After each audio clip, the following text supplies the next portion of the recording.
राधा अष्टमी की कहानी। एक बार की बात है, मथुरा नगरी में बहुत ही खुशी का माहौल था। पूरे नगर में राधा अष्टमी का पर्व धूमधाम से मनाया जा रहा था। ये पर्व राधा रानी के जन्म की खुशी में मनाया जाता है।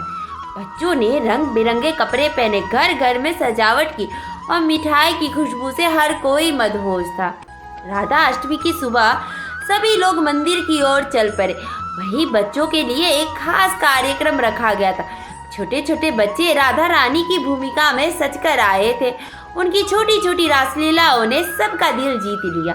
इस खास दिन को और भी खास बनाने के लिए बच्चों ने एक प्यारी सी कहानी सुनने का निर्णय लिया। मंदिर के पंडित जी ने बच्चों को मंच पे बुलाया और कहने लगे, आज हम सब मिलकर राधा रानी की एक विशेष कहानी सुनेंगे। ध्यान से सुनना, ये कहानी बहुत ही अद्भुत है। बच्चों ने उत्सुकता से कहानी सुनने के लिए कान लगाए। पंडित जी ने कहानी शुरू की।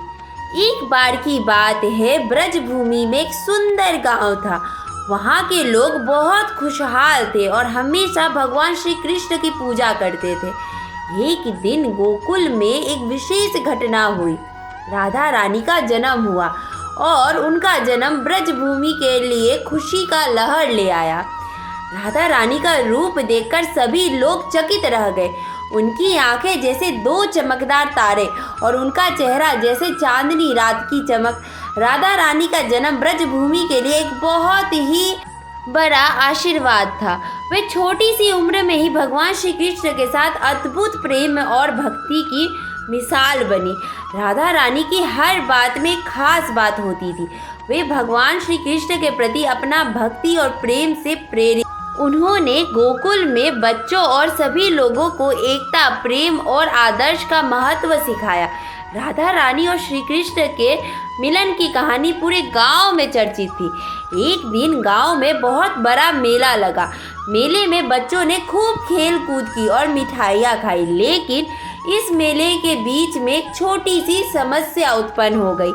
मेले के खेल में एक प्यारा सा मोर पंख हो गया, जो राधा रानी के लिए विशेष आभूषण में से एक था। सभी लोग परेशान हो गए क्योंकि वे जानते थे कि राधा रानी को ये मोर पंख बहुत प्रिय था।